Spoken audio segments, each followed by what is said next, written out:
In just 1 week this July, Russian forces launched 1,800 drones and 1,200 guided bombs at Ukrainian cities, escalating a brutal campaign of terror aimed directly at civilians. At the same time, Vladimir Putin and his inner circle have worked tirelessly to convince Donald Trump that the real obstacle to peace lies in Kyiv, not Moscow. But the American president seems increasingly skeptical of the Kremlin's narrative. On July 14th, Trump gave Russia a stark ultimatum: deliver peace within 50 days or face sweeping secondary sanctions. He also pledged an immediate transfer of advanced military technology to Ukraine, including Patriot missile systems and additional high-grade weaponry. The announced batch is expected to be worth $10 billion. Meanwhile, European leaders are pushing for a lower price cap on Russian oil and have proposed a €100 billion support fund for Ukraine. These moves come as Ukraine faces perhaps the most difficult phase of the war, with Russia pressing forward on multiple fronts. Is Trump's shift in tone and his threat of decisive action the turning point Ukrainians have been waiting for? Let's break this down.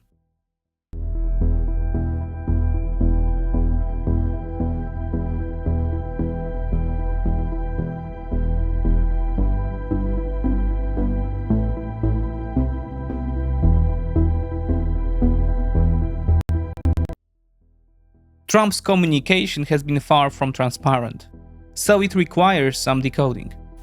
The core of it: Russia has 50 days to deliver peace, or it will face 100% secondary sanctions. That doesn't mean sanctions on US-Russia trade, which is minimal, but rather on third countries doing business with Moscow, especially in oil. Oil remains the engine of the Kremlin's war effort, and Trump's threat to sanction buyers of Russian crude could choke off the regime's most vital revenue stream. 3 countries keep surfacing in the conversation: China, India, and Brazil. While it is doubtful Beijing would halt purchases, India and Brazil would face a serious dilemma. As for weapons, Trump mentioned a $10 billion package. It reportedly includes Patriot missile systems, munitions, and other military hardware.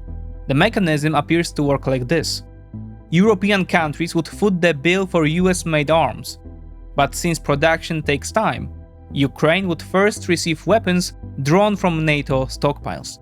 Those stocks would then be replenished with the newly purchased gear.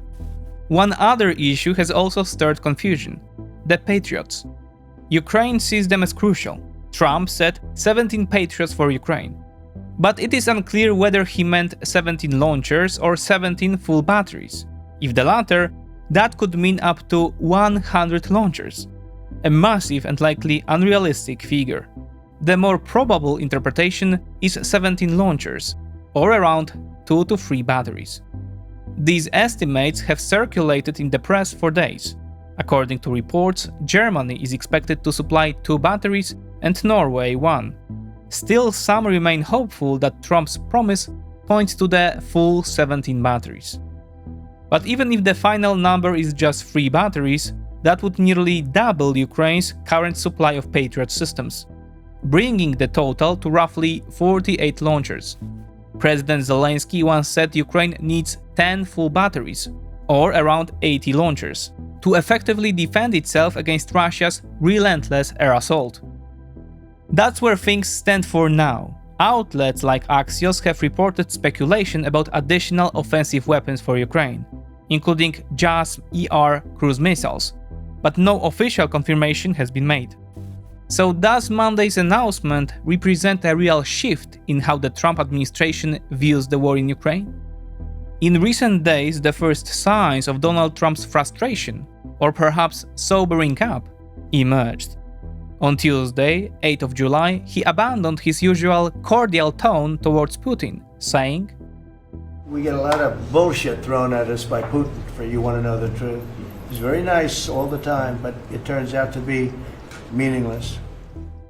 Then on Thursday, he said he was very disappointed in Russia and teased an important announcement in the coming days. Whatever illusions were left, likely fell apart after a phone call with Putin later that day. Just 2 weeks ago, reports were still suggesting the US was halting arms deliveries to Ukraine. Secretary of State Marco Rubio later clarified that the pause was part of a routine stockpile review, not a shift in policy.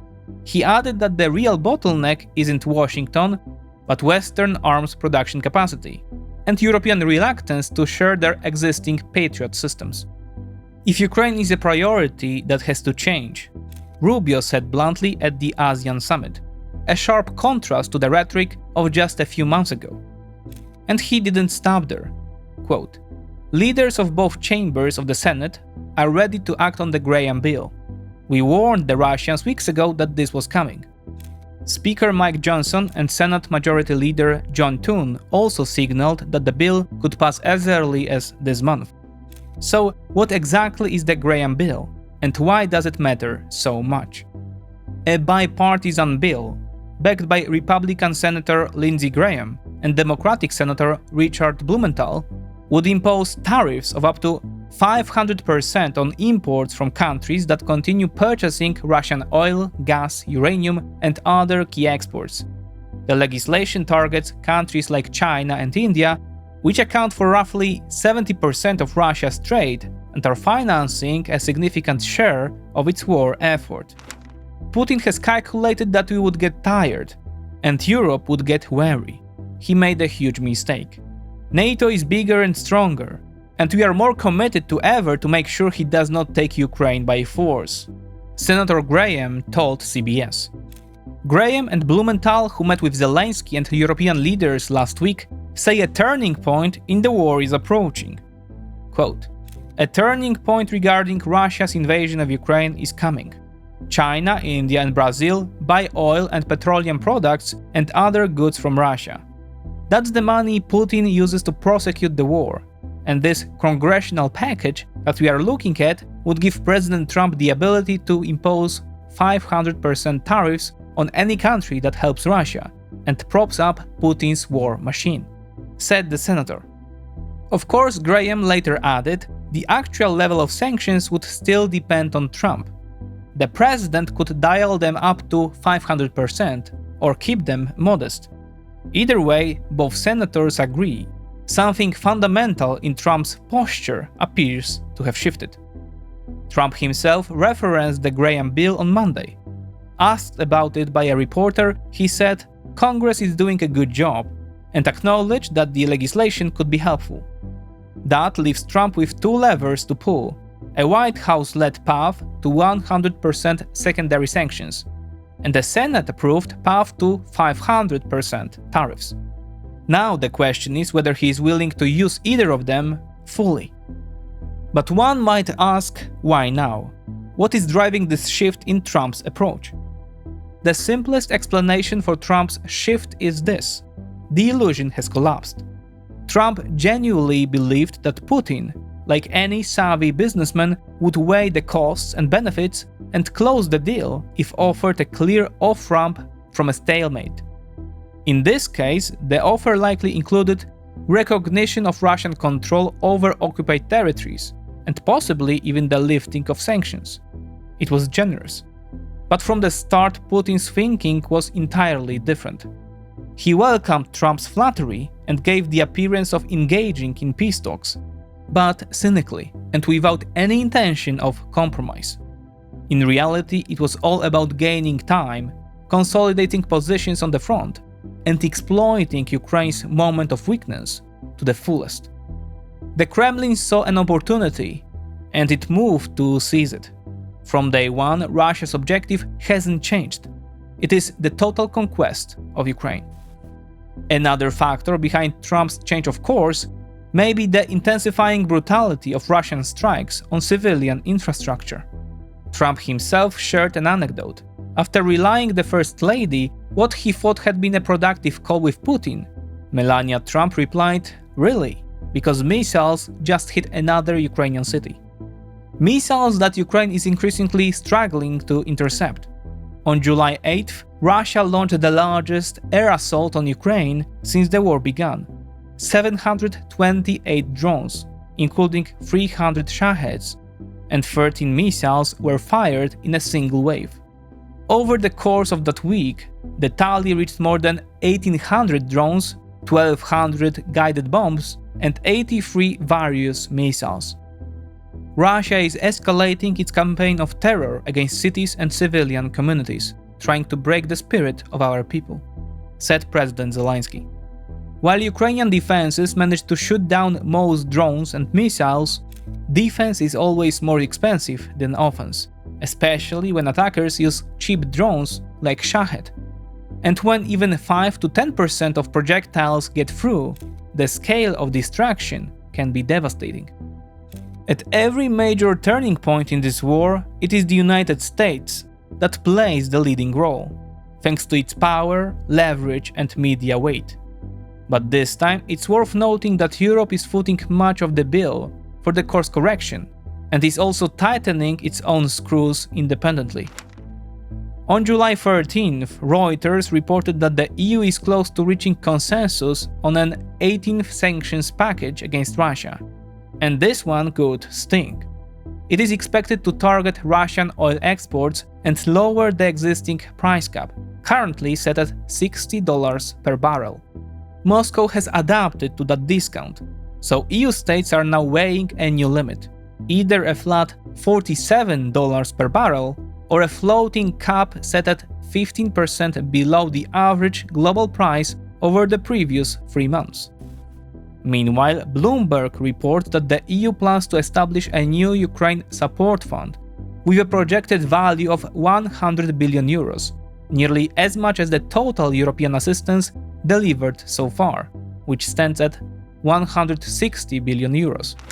It is important to note, though, that this mechanism, if approved by member states, would not take effect until 2028. Still, Brussels appears to be working on the assumption that the war won't end anytime soon, and the fund is intended to guarantee stable, long-term support. Against that backdrop, European leaders recently gathered in Rome to discuss Ukraine's potential reconstruction. German Chancellor Merz stated that Russian reparations should total no less than 500 billion euros. But even more striking were the discussions around the possible peacekeeping mission. In the event of a ceasefire, European forces are expected to deploy to Ukraine, quote, within days. The mission's headquarters would initially be based in Paris, with a planned move to London after 12 months. In Kyiv, the operation would be led by a 2-star general appointed by the United Kingdom. As for the size of the force, President Macron is reportedly aiming for up to 50,000 troops from 30 different countries. What would their role be? First, to assist in rebuilding and supporting the logistics of the Ukrainian armed forces. At sea, the mission would focus on clearing mines from the Black Sea and ensuring safe navigation. But the most important element would be in the air. Combat aircraft from the so-called Coalition of the Willing would be tasked with providing air security. Perhaps this is one reason why Trump, usually quick to criticize Europeans, struck a different tone on Monday. Quote, "Europe has a lot of spirit for this war. When I first got involved, I really didn't think they did. But they do," he said. The level of esprit de corps they have is amazing. Trump's statements, the Graham Bill, and new EU sanctions all offer Kyiv a ray of hope, at a moment when the situation on the ground is dire. Ukraine is facing manpower shortages, while Russia enjoys numerical superiority and draws from a much larger population base. Moscow has fully mobilized a wartime economy geared toward total victory in Ukraine, and may be preparing for fresh offensives. That is why, for this apparent shift in American and European posture to have any lasting impact, it must be sustained and comprehensive. The battlefield situation will not improve overnight, if it improves at all. For now, the most urgent priority from Kyiv's perspective is stopping the Russian advance. What could force the Kremlin to the table? Only offensive leverage. First, a hard, coordinated strike on the Russian oil sector by both the US and Europe. Second, providing Ukraine with long-range conventional strike capabilities. weapons like JASSM missiles, Tomahawks, Taurus missiles, or ATACMS. These systems have been the subject of speculation for months, but none except ATACMS have been confirmed. That could change, especially if the Trump administration posture continues to shift and hawkish figures like Senator Graham gain influence. But such capabilities alone wouldn't be enough. What is needed is political clearance for Ukraine to strike deep into Russian critical infrastructure: power plants, ports, airfields. In short, raise the cost for the aggressor by targeting the structural pillars of the Russian state. Given the already fragile state of Russia's economy, such blows might finally push Putin to the negotiating table, a pressure point that even the mass loss of Russian troops has failed to achieve. As both Senator Rubio and NATO Secretary Rutte have noted, an estimated 100,000 Russian soldiers have been killed since the start of this year alone. The scale of the losses is staggering. But there is another factor that emboldens Moscow: China. Behind the scenes, Beijing continues to orbit the conflict.